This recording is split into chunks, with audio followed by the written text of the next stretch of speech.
So in today's episode, we are talking about how to count calories accurately if your goal is to lose weight, gain muscle mass, or maintain your current weight. And these are principles which really doesn't matter. And even if you are women, if you are male, if you are cat or you are dog, it really doesn't matter, as these principles apply for everyone. In this episode, I'm talking how to do it with your phone.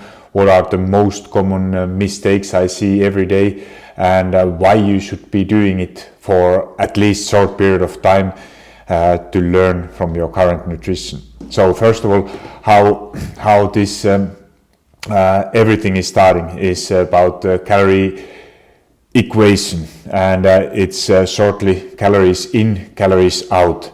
So calories in is all calories you put into your mouth in form of food, form of beverages, drinks, everything you put into your mouth and swallow it down, those are calories in. Obviously in things like water don't have any calories, but everything else you have to think what you are putting into your mouth, and those calories are making total for your calories in.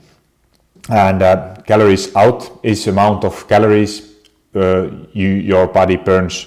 How that amount is coming from? It's coming from calories. What is your basal metabolic rate, which is called like how many calories your body needs to keep you alive. So when you are sleeping, that your blood is circulating, your food is digesting, and everything that. So shortly, that is and obviously how active you are, how much you are moving, how much is thermic effect of food, how much protein you are eating, and then the last tiny part is exercise. How many calories you are burning through exercise. When you are putting less calories into your body, you are consuming, is the only way to lose fat. And regardless of what diet you are following, you can be doing keto, you can be doing intermittent fasting, you can be doing paleo. For whatever diet you are following, the reason why you are making progress, why you are losing body fat, is that you are consuming less, you are eating less calories than your body needs.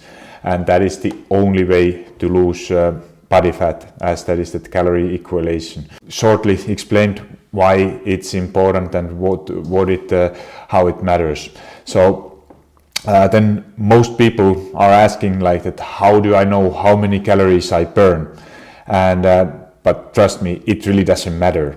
Like most people focus on how many calories an Apple Watch or other tracking watch or treadmill is saying. So shortly explained, you can never be sure, as those watches are first of all, they are highly overestimating your calories. They give you only estimate what it could be for your size, for your weight, for your age person. And it's same thing with the calorie calculators. They don't know your dieting history, as all these things affects how many calories you are actually burning.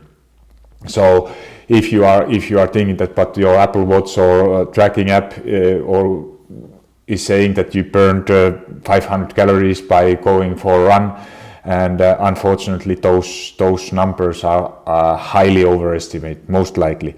And I will add you in this post the study if you are interested to know how much and why it's affecting. But it's in shortly, it's from 26 to 95%, or on average are those sport trackers overestimating your calories. And this is unfortunate, but the good thing is that you should actually not care about how many calories you are burning, because it really doesn't matter. The only thing to get started is to get rough estimate from my calorie calculator. I will add that link to the show notes also, and you get a rough estimate how much in your activity level, your size, your age is your maintenance calories. And that is the only number what you should be interested in the first place. So when you, from that number, you get the starting point, whether your goal is to build muscle, maintain your weight, or lose body fat. And if your goal is, for example, to lose body fat, from that number you should be reducing 15 to 30%.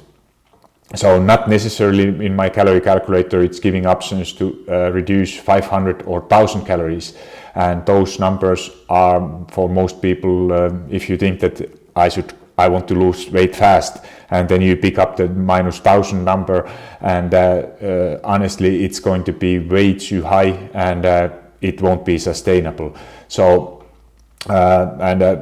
why I use range 15 to 30%, and your next question is that how much should I then take?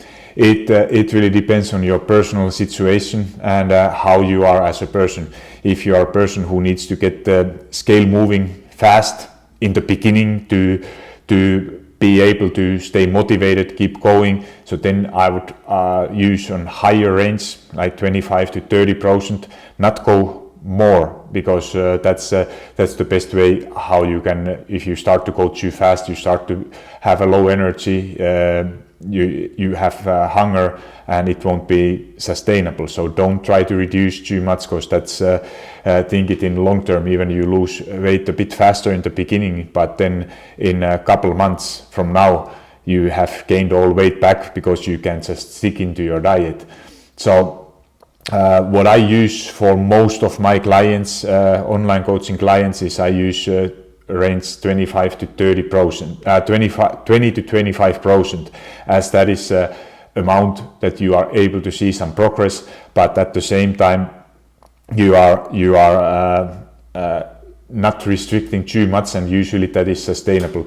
If you are highly active and you don't need to go as fast, then use maybe 15%. And let's say example, if your maintenance calories are, you get from my calorie calculator, your maintenance calories are 1800, your starting calorie deficit could be minus 25%. It's 450 calories below that 1800. So 1800 minus 450 makes 1350.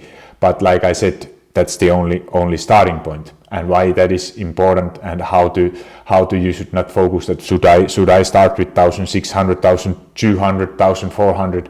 Start with pick one number, like I said in this example, around 20-25% below your maintenance calories, what you get from my calorie calculator. So, and if your goal is to build muscle at 150 to 300 calories above that number, so let's say your maintenance calories are 1800, at let's say 200 calories, and you will be eating 2000, and that is only starting point. And now what you can do is start focusing the amount of calories you are actually eating. That you can track accurately, as amount of calories you are burning. You never know. You never know what is how many calories you are burning through activities, how much you are walking, how much you burn during exercise, what is your dieting history, how high your metabolism is. So that's the only way, and how you can be sure how many calories you are needing. So focus only on calories in, what you are eating, and pick that number what you are starting. And once you have tracked your calories accurately for 30 days, you can adjust the number of calories you are eating based on your progress, your results, and your energy levels, hunger levels, and only if needed. So for most people, you see some sort of progress, and you don't feel you have enough energy. You are not starving yourself. So that's the right way to how to do it. Even so then if you are brand new in counting calories, and you have been doing it, but you are not quite sure if you do it accurately, or even you think you are doing it correctly, I'm sure in these examples I'm going to give you, you will be learning 1 to 2 things you could be doing better, or you will learn something new. So please keep watching, and as I'm telling you now, the most common mistakes and how to do it accurately. So how to get started? First of all, you need to have a digital food scale which is showing you grams you are eating. So if you want to search something, they are actually pretty cheap. They cost maximum 15 euros. You get the good one. And why you should be measuring them in grams? Like if you are using cups or portion sizes as a measurements, measurements are on size and not very accurate. So you are not measuring how many grams is there. You are measuring sizes. So you can take this test if you don't believe me. So if you are like in let's say in some countries like in America, you have labels which are showing you how many calories are portion size, and portion sizes could be like a half cup or a tablespoon, and then after you find a message how many grams that is. And if you are not believing me what I'm telling you, take a half cup, which is usually, let's say in oatmeal it's 40 grams. So it should have 150 calories. Now take your half cup, place it to food scale, and I'm pretty sure it shows more grams than portion size in the label. So you might see that your half cup is 60 grams, which is actually 3/4 of cup and not half cup. So you end up eating 225 calories instead of 150 what you were reading from labels. And even though it doesn't sound a big difference, but these things sum up. So if you are doing them consistently throughout the day, and you might end up thinking eating 1,200 calories when reality is that you are eating 1,700, 1,600, and that could be ultimately the reason why you are not losing weight despite being in a calorie deficit, because obviously you are not. And just a quick story, I just reviewed one of my online coaching clients' food diary, and she was thinking exactly that she was eating 1,300 calories and was so frustrated as she couldn't see any progress. And how she actually, she didn't understand how to measure foods actually in grams. And once she started to use food scale, not measuring in portion sizes, and she started to see that, wow, that was not 1,300, that was almost 1,900. So that was huge difference, almost 600 calories more than she thought she was eating. So please make sure that you are actually eating, that you are measuring your food in grams, and using instead of portion sizes, use grams when you are tracking your food. And it's the same thing. It's with the tablespoons or ounces, or if you have used any other portion sizes, most likely you are overestimating. So if you look how much your tracking app is giving you a tablespoon, and you just take a tablespoon, let's say it's a peanut butter or Nutella, you take a tablespoon, or ice cream, it's a tablespoon, maybe it's 12 grams, but you are taking like a tablespoon, and it's like a full, like we all do. If it's something good, you just take a tablespoon, and you don't pay attention of grams, so that your tablespoon, instead of 12 grams, it might be actually double or even 3 times more than you think you are eating. So be sure that you are measuring with the grams and using actually food scale. Even it takes a bit more time. But it's so much accurate, and you are learning about portion control, your current portions, and but that's the most accurate way, and you can be actually really accurate on everything. And then let's talk about meat. Question what I get often is that should I measure my meat raw or cooked? And usually values you see in labels are raw. So use values in raw when you are measuring it, and when you are tracking your meat, use raw values, because the only thing what is changing when you are when you are cooking meat, meat is that when you are, let's say you are using, if you are using only water, so it's only losing that water while cooking if you have it on a pan. But the only thing what you should be aware and pay attention is that if you are using cooking oils, so if you add some oil in your pan and cooking that meat in the pan, that actually that oil is also absorbing. So you should be tracking also that oil when you are cooking your meat. So, but usually in most tracking apps, you have possibility to use, if you don't have possibility to measure your meat as a raw, it's like a pre-cooked or something, you have a possibility to track values from cooked meat. And so the only thing what is changing is that amount of water. So even if you are cooking it, let's say you take a chicken breast, which is as a raw, it's 200 grams. You are putting it in the pan and you are not using any, you use only water, or you don't use any cooking oil, then you might end up that values are, you are eating 150 grams, as it's losing 50 grams of water while you are cooking it. So only thing what is actually changing is just amount of water, and there are 0 calories.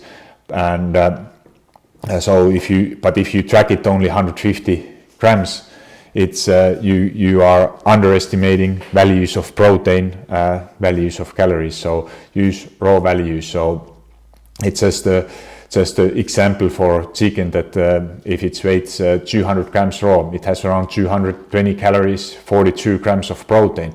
When you cook it without using any oils, it might weigh 150 values, but nutritional values are still same, 220 calories and 42 grams of protein, as it's losing 50 grams of water. So, but same example, you are using tablespoon, or as you have learned what I talked earlier, you are using 12 grams of olive oil, which is absorbed in your chicken while cooking. You must add these calories, so 12 grams of olive oil, which is around 107 calories. So those are just an examples how small things which you might even not pay attention to can actually add up things that you don't understand or realize that actually you were eating that cooking oil as it's now absorbed in your chicken. And so those are ways what is the most common mistakes cooking meat, or how to track accurately. So how to do it then with your phone. You have several free apps. I'm using my personalized app for my online coaching clients, and but most tracking apps, they are similar. Some of them are better than others, but for example, good free one is MyFitnessPal, and they have similar possibilities. Just don't take your calorie goals from MyFitnessPal, as they are really bad. Instead, use my calorie calculator to get your maintenance calories. So I have added in this, I will add also link. I made a short video how to track in my app, and how to actually do it. So you just focusing on changing those values. You can use scan code. So if that you are scanning your food, what you are actually eating, and then you will see what food is it, how much it is, and then just changing those values from portion sizes to grams, how much you were actually eating. And if you can't find that product what you were actually eating, then pick just one what is close to it, or have similar values than you see from food labels. So it's actually pretty simple to do, and doesn't take a lot of time. It's like every other skill. In the beginning you might take a bit longer, but if you are tracking accurately and you have a bit more experience, it doesn't take longer than 5 minutes per day. So if you keep telling to yourself that you don't have time to do it, but at the same time you are complaining that you don't see results what you would like to see, I highly recommend to start it. Even you might take in the beginning maybe 15 minutes per day to track your food, but rather than working out 15 minutes more, invest that time to learning new skill which you will improve over time, and as that is the skill which is making you a lot more aware what you are currently eating, and it will benefit you the rest of your life. And like I said, it's a skill. Once you learn it, you can always use it over and over again. Even at some point, you might want to decide that at this point I don't want to track calories, as you don't need to. But if you are not quite happy with your results, I would highly recommend to learn from your current nutrition what you are eating, and how much, for example, protein different foods have, and how many calories, and learning about calories and from different foods what you are currently eating. That's the way how I do it with my online coaching clients. That first goal is I'm not giving any advices. I'm telling them to fill out your normal days, how you are eating, and after that you are actually seeing yourself what is happening and what you are eating. So you are a lot more aware what you are eating, and then already next time when you see that, holy shit, those donuts, they had like 500 calories, that do I really need to eat all of them? And you might think that, I don't care, but then maybe second time is that, okay, now instead of that whole thing, I eat only half, as it has so many calories. And those are steps what you will start to see, and that makes you so much more aware what you are currently doing. But that was a lesson for today. Thank you for listening.